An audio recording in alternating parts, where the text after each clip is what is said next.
Lumps की आंच पे जज्बों ने उबाली चाय,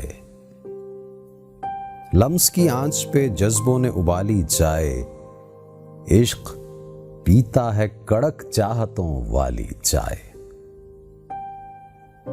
केतली हिजर की थी गम की बना ली चाय, वसल की पी न सके एक प्याली चाय। हमने मशरूब सभी मुजरे सेहत तर्क किए, एक छोड़ी न गई हमसे ये साली चाय। मेरे दालान का मंजर कभी आकर देखो, दर्द में डूबी हुई शाम सवाली चाय। मैं यही सोच रहा था कि इजाजत चाहूं, उसने फिर अपने मुलाजिम से मंगा ली चाय। इससे मिलता है मोहब्बत के मलंगों को सुकून, दिल के दरबार पे चलती है धमाली चाय।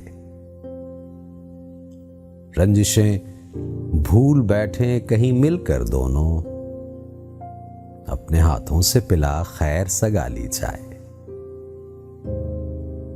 इश्क भी रंग बदल लेता है जाने अहमद, ठंडी हो जाए तो पड़ जाती है काली चाय।